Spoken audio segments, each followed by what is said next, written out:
Imam Mahdi, Imam Mahdi, Imam Mahdi, Imam Mahdi. Where are you, our Imam? Where are you, our Savior? Where are you, our Imam? Where are you, our Savior? Dans la vidéo de la première partie de notre documentaire, nous avions vu ensemble qu'il existe dans le Coran des lettres à part qui précèdent certaines sourates, plus précisément 29 sourates qui constituent toujours un mystère pour les exégètes actuels et ceux du passé. Ces lettres, certains les nomment lettres isolées du Coran ou lettres séparées du Coran. D'autres parlent de sigles coraniques ou de lettres détachées du Coran ou encore de lettres codées du Coran ou monogrammes. Nous avons choisi, nous, le terme lettres codées du Coran. Ces 29 lettres codées ont longtemps constitué une énigme jusqu'à l'apparition de l'imam al-Mahdi Seydi Mohamed el-Cheikh. En effet, qui d'autre que lui, l'imam al-Mahdi tant entendu, a la capacité de décoder pour l'humanité le sens caché de ces lettres?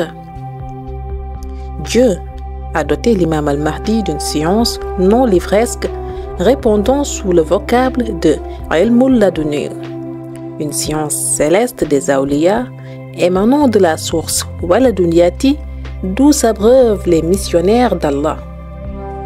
Dieu, qui avait octroyé à Hadir un peu de sa science, accordera également à l'imam al-Mahdi une science particulière, non livresque, lui permettant de révéler à l'humanité les mystères non encore résolus.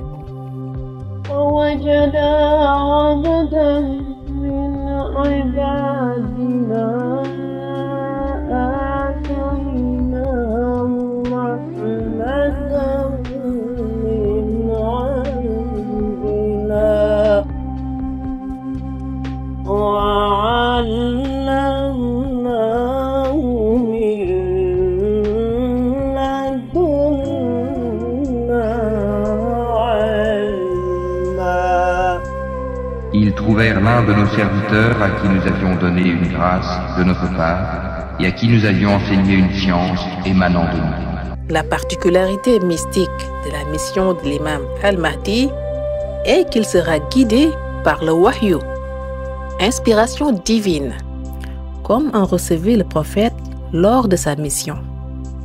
Al-Mahdi détiendra une science particulière du fait que Dieu lui a légué tous les codes inconnus de la charia ainsi que tous les codes de la haqiqa que les gens ignoraient. Quand Al-Mahdi viendra, il conduira sa mission depuis le Ilmul Laduni et de la manière d'un prophète, car Dieu lui fera des révélations, des wahyus. Il est évident que les nobles paroles du Seigneur ne renferment aucune lettre, aucune répétition, aucun mot, si ce n'est avec une précision, un mystère et un enseignement précis qui lui est tributaire.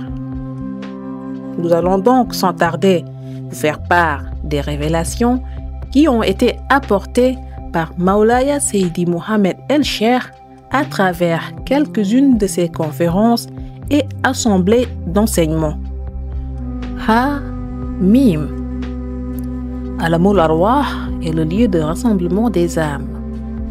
C'est un endroit dans lequel toutes les âmes créées par Dieu ont signé le pacte divin.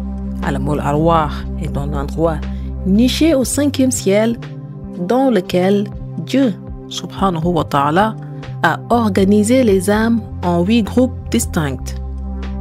Une organisation parfaite où 7 des 8 groupes sont secrètement énoncés par 7 sourates du Coran sacré commençant par Ha-Mim. Dans Alamul Arwah, Dieu avait créé 5 stations, 2 barrières et un espace vide se trouvant entre les 2 clôtures précitées. Dieu a mis chaque station dans une boule qu'il a ensuite projetée dans un milieu donné. Puis, il regroupa les milieux dans lesquels ces stations avaient été projetées et c'est l'ensemble de cette organisation qui forme Alamul Arwah. Dans la première station, Dieu y a regroupé les âmes des 124 000 prophètes. Les âmes de tous ces prophètes présents dans Alamul Arwah ont été réunies dans cette première station. Dieu subhanahu wa ta'ala leur a attribué le code Ha-Mim de la sourate 40, la sourate Ghafir.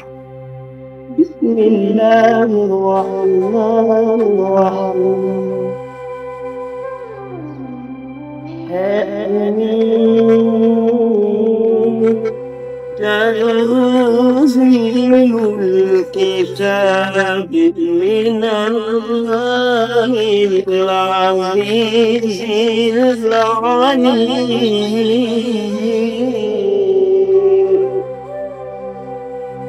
Au nom d'Allah, le tout miséricordieux, le très miséricordieux. Hamim. La révélation du livre vient d'Allah, le puissant, l'omniscient. Dans la deuxième station, Dieu y a regroupé les âmes des waliyous, des saints djinns et hommes. Dieu subhanahu wa ta'ala leur a attribué le code Ha-Mim de la sourate Fussilat. بسم الله الرحمن الرحيم. حميم تنزيل من الرحمن الرحيم.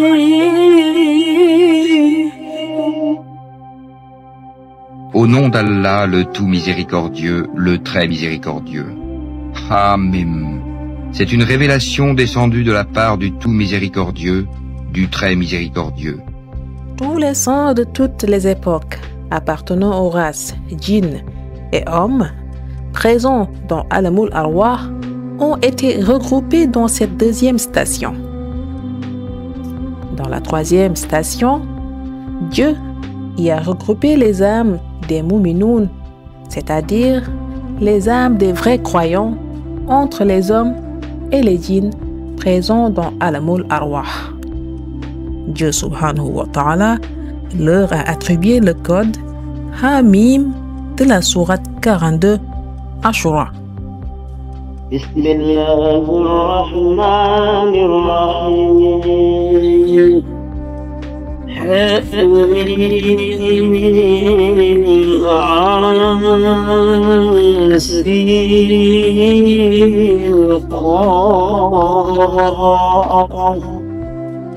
كذلك يوحي إليك وإلى الذين من قبلك الله العزيز الحكيم.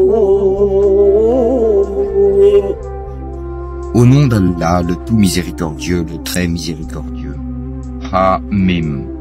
Ain Sin Kaf. C'est ainsi qu'Allah, le puissant, le sage, te fait des révélations, comme à ceux qui ont vécu avant toi. Dans la quatrième station, Dieu y a regroupé les âmes des anges. Les âmes de l'ensemble des anges présents dans Alamul Arwah ont été regroupées dans cette quatrième station. Dieu subhanahu wa ta'ala leur a attribué le code Ha-Mim de la sourate 43 Zuhruf. بسم الله الرحمن الرحيم. آمين والكتاب المبين. Au nom d'Allah, le tout miséricordieux, le très miséricordieux. Ha-Mim. Par le livre explicite. Dans la cinquième station, Dieu y a regroupé les âmes des espaces intermédiaires qui sont dotés de ruh, c'est-à-dire d'âme.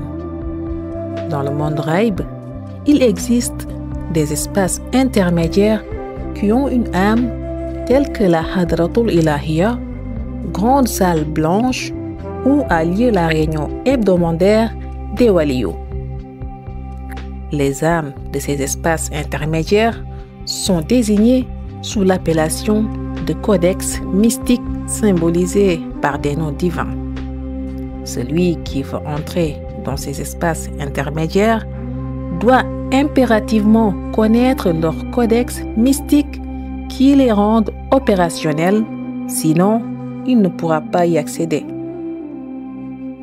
Dieu, subhanahu wa ta'ala, leur a attribué le code Hamim de la sourate Duhan. Bismillahirrahmanirrahim. Hamim wal kitabil mubin. Au nom d'Allah, le tout miséricordieux, le très miséricordieux. Hamim. Par le livre, le Coran explicite. Après avoir énuméré les 5 stations d'Alamul Arwah, évoquons maintenant les 2 barrières.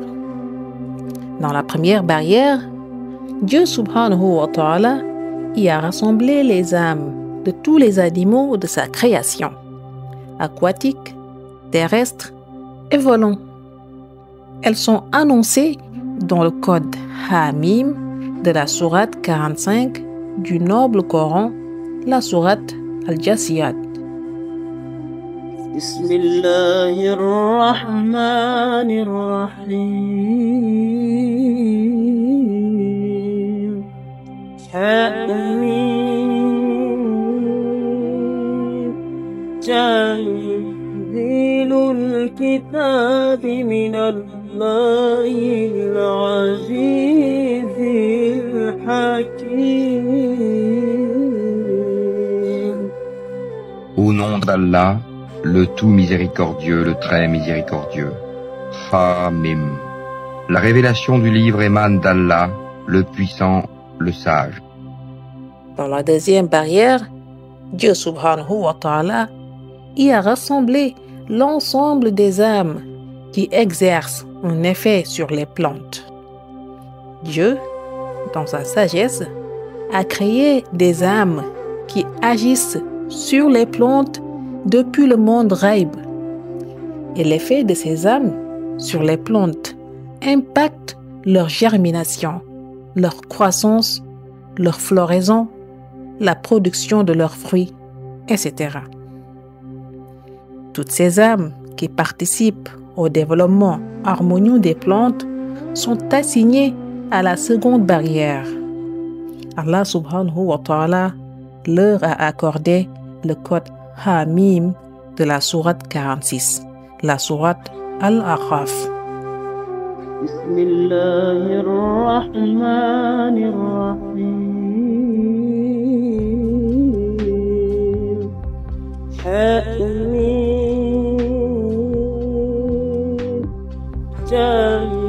Tanzilul kitabi minallahil azizil hakim.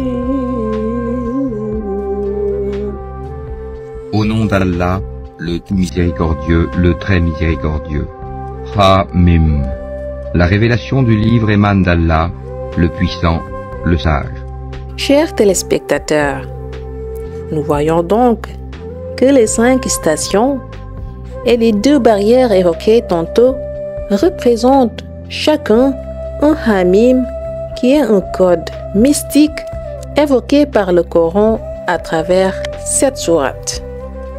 Mais en dehors de ces 5 stations et de ces 2 barrières, existe un espace vide où Dieu a stocké les âmes des athées, de ceux qui ont nié son existence, les âmes damnées appartenant aux kafiroun et munafiqoun, les mécréants et les hypocrites.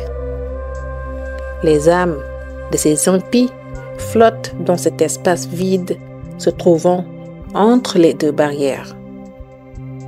Ce 8e groupe, celui des impies, sera annoncé par le premier verset de la sourate Muhammad. Bismillahirrahmanirrahim. الذين كفروا وصدوا عن سبيل الله أضل أعمالهم. Au nom d'Allah, le tout miséricordieux, le très miséricordieux. Ceux qui ont mécru et obstrué le chemin d'Allah, il a rendu leurs œuvres vaines. Les lettres isolées du Coran constituent donc des codes. C'est pourquoi la majorité des savants et oulémas du monde musulman ont avoué de bonne foi qu'ils ne connaissaient pas leur signification. Toutefois, Dieu a donné à son dernier missionnaire, l'imam al-Mahdi Seydi Mohammed el-Cheikh, la capacité de décoder tous ces codes coraniques. Le Coran constitue donc une preuve évidente de la mission de l'imam al-Mahdi. Le prophète Mohammed sallallahu alayhi wa sallam, bien que connaissant parfaitement la signification de ces codes coraniques, s'est abstenu de divulguer leur signification parce qu'il savait que cette tâche incombait à son dernier missionnaire devant apparaître à la période de la fin des temps. L'imam al-Mahdi est donc le seul apte à nous révéler la signification de ces hamim présents dans les 7 sourates coraniques. Kaf, Ha, Ya, Ain, Sad. Sourate 19, Maryam. L'imam al-Mahdi parle de code lorsqu'il évoque ces lettres séparées qui débutent certaines sourates du Coran.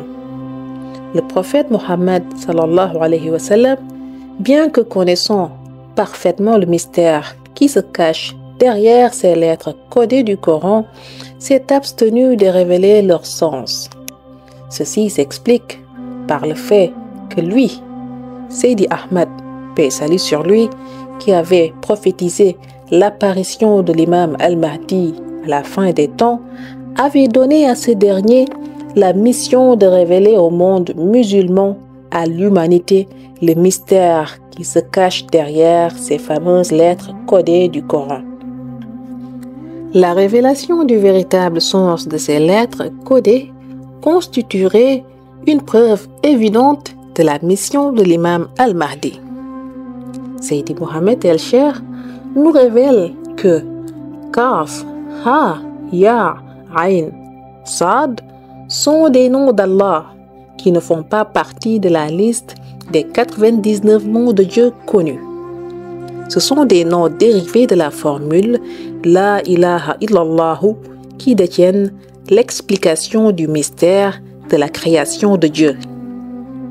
En effet, Dieu subhanahu wa ta'ala a tout créé à partir de cette formule La ilaha illallahu. De cette formule, Dieu subhanahu wa ta'ala créa 5 matières différentes sous forme de boules de lumière qu'il projeta devant lui. La première boule, de l'eau, la seconde, de l'air, la troisième, de la terre, la quatrième, de feu, et enfin la 5e boule de lumière représentera à la fois le monde visible dans lequel nous vivons et le monde batin ou monde caché. L'imam al-Mahdi, Seydi Mohammed el-Cheikh, nous explique que lorsque Dieu a créé ces 5 boules, il les laissa pendant des millions d'années dans le monde raïb ou monde invisible. Pendant ce temps, chacune de ces 5 boules se mit à pratiquer le zikr d'un des 5 noms d'Allah suivants. Kaf, Ha, Ya, Ain et Sad. C'est ainsi que la première boule, constituée de la matière eau, se mit à pratiquer le zikr du nom d'Allah, Kaf. La seconde boule de lumière, ayant comme matière de l'air, se mit à pratiquer le zikr du nom d'Allah, Ha. La troisième boule de lumière, qui contenait l'élément terre, faisait le zikr de Ya. La quatrième, le feu, pratiqua à son tour le zikr du nom Ain. Enfin, la cinquième boule de lumière, qui symbolise le monde Zahir, visible, et le monde Batin, caché, se mit à pratiquer le zikr du nom d'Allah, Sad. À partir des éclats de lumière qui émanent du zikr du nom Kaf, par la première boule de lumière constituée d'eau, Allah subhanahu wa ta'ala créa les poissons et tous les autres animaux qui vivent dans l'eau. Ensuite, Allah créa à partir du zikr Ha, pratiqué par la boule de lumière qui symbolise l'air, l'ensemble des animaux de la classe des oiseaux, ainsi que les autres êtres qui vivent dans l'air, c'est-à-dire qui volent ou qui ne volent pas, mais possédant des ailes. De même, avec le zikr de son nom, Ya, pratiqué par la troisième boule de lumière avec la matière terre, Allah subhanahu wa ta'ala créa tous les êtres qui vivent dans la terre, tels que les fourmis, les termites, ainsi que toutes les autres créatures qui vivent dans la terre sans y rencontrer la moindre difficulté pour se déplacer, pour respirer, se nourrir, se reproduire, etc.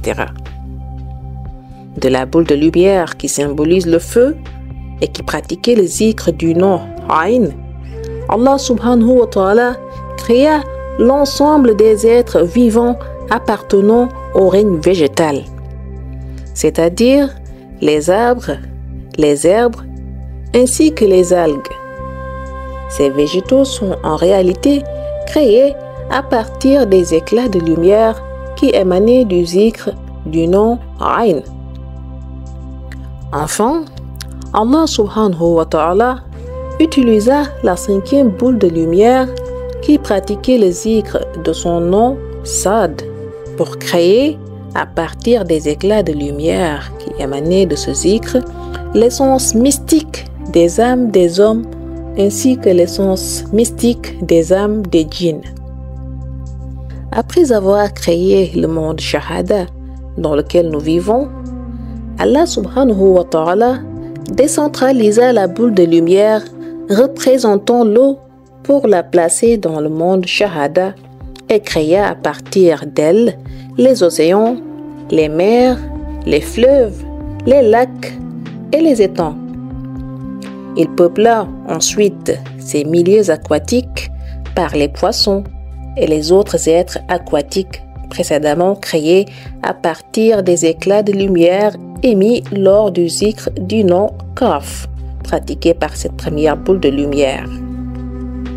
La seconde boule de lumière, qui symbolisait l'air, pratiquant le zikr de Ha, est à son tour transposée par Allah subhanahu wa ta'ala dans le monde Shahada pour représenter l'air qui remplit l'atmosphère ainsi que tous les espaces sur Terre, avec en son sein l'ensemble des gaz qui le constituent et qui permettent aux êtres vivants de l'utiliser pour respirer et pour se déplacer, pour certains tels que les oiseaux et les autres volatiles. Allah subhanahu wa ta'ala plaça également la troisième boule de lumière qui symbolisait la terre et qui pratiquait le zikr Ya dans le monde Shahada. Celle-ci deviendra la terre sur laquelle vivent les êtres. Il y installa une peuplade d'êtres vivants créés à partir du zikr de son nom Ya, tels que les fourmis, les vers de terre, les termites, ainsi que les innombrables types d'êtres qui vivent dans la terre. Allah fit de même avec la quatrième boule de lumière qui symbolise le feu qu'il plaça dans le monde Shahada. À partir du zikr du Norain, Allah subhanahu wa ta'ala créa les végétaux et associa leur essence mystique à celui du feu, ce qui explique la grande attraction que les végétaux exercent sur le feu, faisant que, dès qu'il est allumé en brousse ou en forêt ou dans un environnement peuplé de végétaux, il est très difficile d'arrêter sa propagation parce qu'il agit sur les végétaux comme en aimant sur de la limaille de fer. Ce phénomène s'explique en effet par le fait que les végétaux sont originaires des éclats de lumière issus du zikr pratiqué par la boule de lumière créée par Allah et qui symbolisait le feu. Enfin, la dernière boule de lumière qui faisait le zikr du nom d'Allah, Saad, d'où sortirent les essences mystiques des âmes des hommes et de ceux des djinns. Allah utilisa ces deux essences mystiques pour séparer le monde Shahada, Zahir, visible, où vivent les hommes, et le monde Batin, invisible, où vivent les djinns. Pour montrer comment il a organisé la création, Allah combina l'espace intermédiaire qui pratiquait le zikr Sad avec le terme Bismillahirrahmanirrahim. L'imam al-Mahdi, Seydi Mohammed el-Cheikh, conclut que ces lettres codées Kaf, Ha, Ya, Ain, Sad nous ramènent à l'origine de la création ainsi que la manière dont Allah a créé selon sa volonté. Khaf. La lettre Khaf de la sourate du même nom, sourate 50, dans sa causerie intitulée À la découverte des sept terres, l'imam al-Mahdi, Seydi Mohammed el-Cheikh, a révélé que les sept terres reposant sur un énorme poisson ont été calées par une montagne rocheuse. Et c'est cette montagne géante dont Dieu fait référence à travers la sourate qui porte le nom de Khaf ou Jabal Khaf, la montagne de Khaf. Noun. La lettre Noun de la sourate Al-Qalam, sourate 68, l'imam al-Mahdi, Seydi Mohammed el-Cheikh, nous révèle que Dieu a fait reposer par sa volonté les sept terres qu'il a créées sur un énorme poisson. C'est ce poisson géant qui s'appelle Noun, dont parle le Coran à l'entame de la sourate 68 Al-Qalam. Dieu réserve ce poisson Noun aux futurs habitants du paradis. En effet, à la fin du jugement dernier, Dieu va organiser une fête pour ceux qui doivent aller au paradis dans une salle d'attente située à l'intérieur de Illéyin. Dans cette salle d'attente, le prophète Daoud alayhi salam, avec son agréable voix, va lire le Coran en l'honneur des futurs habitants du paradis. C'est en cette occasion que Dieu va ordonner aux Hurul Ayn, qui sont de magnifiques femmes minutieusement façonnées par Allah subhanahu wa ta'ala pour les hommes du paradis, de servir le foie grillé de Noun. C'est de cette façon que Dieu va honorer ceux qui seront dans cette salle d'attente d'Illéyin avant qu'ils ne rejoignent leurs palais respectifs. Alif, Lam, Mim, Sad de la sourate Al-Ahraf, sourate 7, verset 1. De la même manière que les lettres Alif, Lam, Mim, l'imam al-Mahdi, Seydi Mohammed el-Cheikh, a eu à traiter l'interprétation de Alif, Lam, Mim, Sad à travers deux dimensions dont la plus fondamentale correspond aux 8 pieds qui soutiennent le trône Arsh d'Allah, et ces 4 lettres font référence aux 8 pieds du trône trônes qui sont localisés au monde Al-Bast. La deuxième dimension de ce terme concerne la création des 100 Adam, où la lumière des 99 Adam fut puisée dans 4 sources lumineuses qui renvoient à ces 4 lettres. Alif, Lam, Mim, Saad, ou les 4 pieds d'Arash situés à Al-Bast. Mawlaya Sayyidi Mohammed El-Cheikh nous explique que le trône d'Allah subhanahu wa ta'ala compte 8 pieds qui se réfèrent à Al-Kursi, le trône d'Allah. Et chacun de ces pieds est tenu par un ange par représentation. Également, chaque pied du trône est séparé du prochain par une distance de 50 000 ans. En réalité, il y a 4 pieds visibles depuis le monde Ghaib et qui sont tenus par les anges Jabra Ya'ilu, Shamsa Ya'ilu, Kashfa Ya'ilu et Nuru Ya'ilu. Les 4 autres pieds sont invisibles depuis les cieux car ils se trouvent au monde Al-Bast, le néant. Allah subhanahu wa ta'ala fait donc référence dans le Coran à travers ces lettres Alif, Lam, Mim, Sad aux 4 pieds invisibles du trône d'Allah qui se trouve au monde Al-Bast. Chaque lettre correspond à un pied. La lettre Alif, elle fait référence à Allah, donc de Dieu en question qui tient ce premier pied du trône qui est le plus lourd. Dieu est en dessus du trône tout en le tenant. L'imam Al-Mahdi, Sayyidi Mohammed El-Cheikh, précisa néanmoins qu'aucune créature ne peut supporter Allah et que c'est lui-même qui supporte son propre poids. Dans le monde Al-Bast, quand Dieu est assis sur le trône, il porte son nom appelé Ismullah al-Kabir, le nom suprême. Il se présente sous 2 images. Dieu en tant que Ismullah al-Kabir, en dessus du trône, et en tant qu'Allah, en dessous, qui tient ce même premier pied. La lettre Lam, elle correspond au 2e pied tenu par le prophète, paix et salut sur lui, qui porte le nom Al-Latif, le bon ou l'indulgent, dans cette citation. L'imam Al-Mahdi, Sayyidi Mohammed El-Cheikh, nous explique que tous ceux qui font le zikr du nom Al-Latif, l'indulgence qu'ils obtiennent de la part du Seigneur vient de là.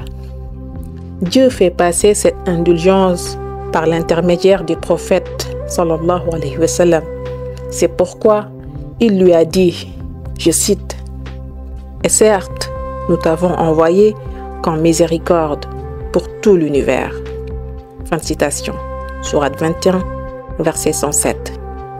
Ce pied donc est le plus lourd après celui tenu par Allah.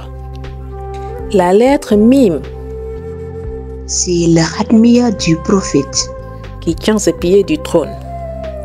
Il ne le tient pas par son nom, Ahmed ou Mohammed, mais plutôt par son nom Al-Malik, le roi, qui est plus grandiose car tous ceux qui tiennent les pieds après lui le font par sa bénédiction. La lettre Sad indique un ange que l'on nomme par Kafil qui tient l'un des pieds du trône. C'est un ange qui présente 2 réalités en lui. Une qui correspond à son vrai nom, Samrul Haqi bil Haqi, et l'autre à son pseudonyme qui est Kafil. C'est la lettre Sad de Samrul Haqi bil Haqi dont fait référence Allah subhanahu wa ta'ala par cette lettre.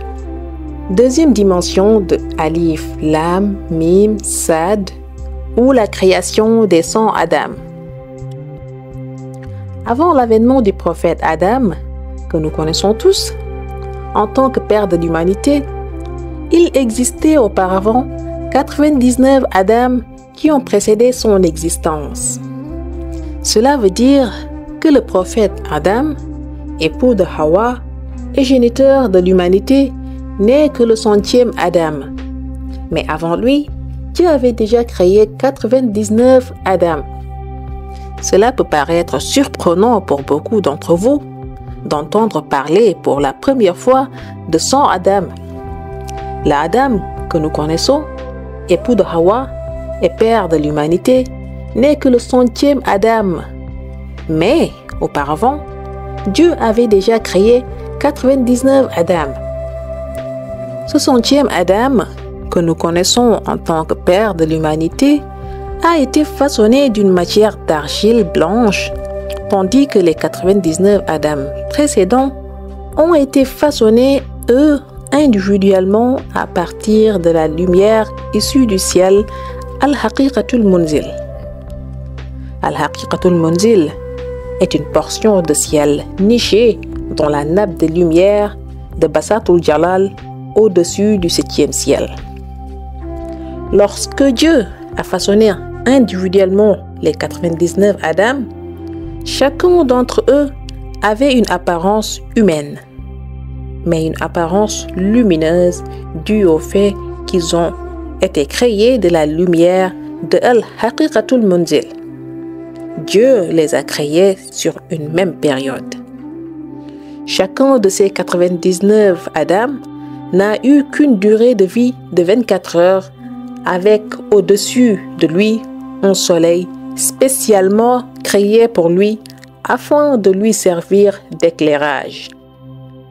Au bout de 24 heures, l'Adam du moment disparaissait par dissipation de sa lumière en même temps que le soleil qui l'accompagnait.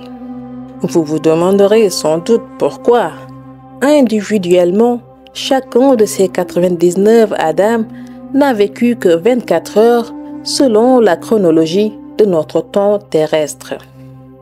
Parce que ces 99 Adam sont les seuls et uniques êtres de lumière créés durant un seul laps de temps qui n'ont pas été façonnés dans le milieu Ghaib, mais plutôt dans l'univers de Al-Khaysiyah, le monde des réalités pures. L'univers de Ghaib est un monde compris entre le 1er et le 7e ciel, dans lequel Dieu a caché beaucoup de phénomènes et qui se prolonge jusqu'au-dessus du 7e ciel, où se trouve Basatul Jalal avec Sidratul Muntaha à droite. Les 7 cieux, ainsi que Basatul Jalal, Sidratul Muntaha et Lahul Mahfouz font partie du domaine de Ghaib. Al-Khaysiyah, quant à lui, est l'univers s'étendant au-delà de Basatul Jalal. Basatul Jalal est une nappe de lumière se trouvant au-dessus du 7e ciel. Chacun de ces 99 âmes se prénommait Adam. Les 99 Adam ont été donc tirés des lettres Alif, Lam, Mim, Sad que Dieu a citées dans le noble Coran. De la lettre de Alif fut tiré 25 Adam, du Lam 25 Adam, du Mim 25 autres Adam et puis enfin du Sad 24 autres Adam. Après cela, Dieu les a rassemblés dans le monde Ghaib. Une fois rassemblés dans le monde Ghaib, Dieu les a fait sortir de ce monde de Ghaib pour les faire entrer dans le monde virtuel dans lequel nous habitons et qui constitue le Dunya. Tous ces 99 Adam ont été créés à partir des lettres Alif, Lam, Mim, Sad. Et chacun d'entre eux a été accompagné durant sa courte vie de 24 heures d'un soleil au-dessus de lui. Les soleils de ces 99 Adam représentent ce que l'on connaît aujourd'hui comme étant les 99 plus beaux noms de Dieu, allant de Allah, Ar-Rahman, Ar-Rahim, Al-Malik, Quddus, Mu'min, Muhaymin, jusqu'à Sabour. Donc, chacun de ces Adam n'a vécu que 24 heures et avec au-dessus de lui un soleil représentant un des 99 noms divins. La création de ces 99 Adam fut une démonstration de force de la part de Dieu, parce que c'est lui le Créateur. Il a voulu démontrer à l'humanité qui ne connaissait que le 100e Adam façonné à partir de la substance d'une argile blanche que lui, Dieu, avait déjà créé auparavant 99 Adam à partir d'une lumière issue du ciel, Al-Haqiqatul Munzil. La création de ces 99 Adam fut donc une démonstration de la puissance créatrice de Dieu. Ce n'est qu'ensuite que Dieu organisa la création du 100e Adam que nous connaissons comme étant le Père de l'humanité. Pour cela, il a pris la substance lumineuse d'une argile blanche, imbibée avec la lumière du 100e nom d'Allah, le Ismullah al-Azam, pour façonner notre Adam, puis le laisser sur place pendant des siècles et des siècles sous la chaleur de notre soleil actuel. À travers ces lettres coraniques, Alif, Lam, Mim et Sad, Dieu suggère la création des 99 Adam dans le monde d'Al-Khaysiyya. Tous les érudits et mystiques qui ont eu à écrire sur l'imam Al-Mahdi sont tous d'accord sur le fait que lui, l'imam Al-Mahdi, sera doté par Allah subhanahu wa ta'ala d'une science unique et particulière de telle sorte qu'il surpassera en connaissance l'ensemble des oulémas et savants islamiques de son temps. D'ailleurs, c'est cela qui fera qu'à ses débuts, il sera incompris parce que détenant une science nouvelle et non livresque, une science qui étonnera ses contemporains. Rappelle-toi, lorsque le prophète Mohammed, paix et salut sur lui, a commencé à propager l'islam à travers ses révélations, les Mécois de l'époque lui reprocheront de diffuser une religion nouvelle différente du culte que pratiquaient leurs ancêtres. De la même manière, l'on reproche également à l'imam Al-Mahdi d'enseigner des connaissances ou de diffuser des révélations que les précédents savants islamiques ou les morts, saints et mystiques musulmans n'avaient jamais révélé ni consigné dans les livres. D'ailleurs, vous verrez ces genres de reproches dans les commentaires YouTube de cette vidéo. L'imam Al-Mahdi, Seydi Mohamed El-Cheikh, est le canal illimité des sciences qu'Allah subhanahu wa ta'ala a réservé pour la fin des temps. Seydi Mohamed El-Cheikh n'a d'ailleurs aucune limite quand il s'agit de révéler les mystères divins. Allah subhanahu wa ta'ala le lui a garanti. Il est le seul apte à décoder le mystère qui se cache derrière les lettres codées du Coran. Imam Mahdi, Imam Mahdi, Imam Mahdi, Imam Mahdi. Where are you, our Imam? Where are you, our Savior? Where are you, our Imam? Where are you, our Savior?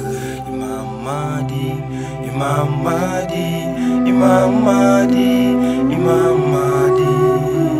You are our hub, and we know you are around. Imam Mahdi, Imam Mahdi, Imam Mahdi, Imam Mahdi. You are our hub, and we know you are around. We know that time is close, and we know you are with us. Imam Mahdi, Imam Mahdi.